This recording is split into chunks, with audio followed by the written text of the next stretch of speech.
तर सुदैवानं आपल्याला सुद्धा आपले श्रीकृष्ण भेटलेले आहेत। बालाजी जबडे सरांच्या स्वरूपामध्ये त्यांनी जी फ्लूट वाजवतात ती खूप छान वाजवतात आणि तुम्हाला आज त्या वाद्याचा परिचय इथं होणार आहे।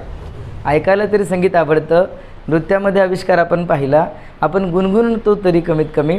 तर याही वाद्याशी तुम्हाला परिचय अजून सखोलपणे तुमचे सर करून देतील याची मला खात्री आहे। चला आपण सुरुवात करूयात।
कुठलीही परिस्थिती बघा, तुम्ही श्रीराम बघा, श्रीकृष्ण बघा किंवा जेवढे काही मोठे मोठे पुरुष आपल्या भारतीय इतिहासामध्ये घडलेले आहेत, यांच्या जीवनाबद्दल बघितलं, त्यांना चॅलेंज कमी होते का, प्रॉब्लेम्स कमी होते का? नाही। तुम्ही जर त्यांच्या ओव्हरऑल लाईफला बघितलं तर कुठं ना कुठं त्यांच्या लाईफमध्ये नेहमी रोज काहीतरी नवीन चॅलेंज होतं। मला एक सांगा, एखादी अडचण आपल्यासमोर उभं टाकली तर त्याचा आपण फायदा करून घ्यायचं की नुकसान करून घ्यायचं हे कुणावर अवलंबून असते?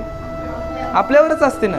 एखाद्या गोष्टीचं सोनं करायचं की त्याचा एखादा त्रास करून घ्यायचा ते आपल्यावरच अवलंबून आहे। श्रीकृष्णाचा जन्म झाला, कुठं जन्म झाला? त्यांचा जन्म एका कारागृहात झाला। त्यांचे आईवडील बंदिस्त होते। जन्म झाल्यावर त्यांना जिथं कुठं नेण्यात आलं तिथं त्यांना काय करण्यात आलं? अनेकदा मारण्याचा प्रयत्न करण्यात आला की नाही? बरेचदा त्यांना मारण्याचा प्रयत्न करण्यात आला, पण तरीही त्यांनी त्याच्यातून बाहेर पडले। आणि जेव्हा केव्हा त्यांना जीवनामध्ये अडचणी आल्या तेव्हा त्या अडचणींना त्यांनी काय केले? स्वतःहून फेस केले। आणि वयाच्या 16 वर्षापर्यंत त्यांनी कुठं होते? गोकुळमध्ये होते। तिथं त्यांनी काय केलेलं आहे? बासरी वाजवली, गायी गुरांसोबत खेळले, त्यांच्या मित्रांसोबत सवंगडींसोबत खेळले, रास खेळला।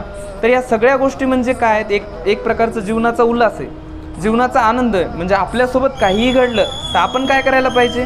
नेहमी त्याच्यातून पॉझिटिव्ह गेलं पाहिजे, आहे की नाही? एखादी गोष्ट आपल्यासोबत कुणी काही चुकीचा वागला तरी आपण काय केलं पाहिजे? त्याच्याशी पॉझिटिव्ह गेलं पाहिजे।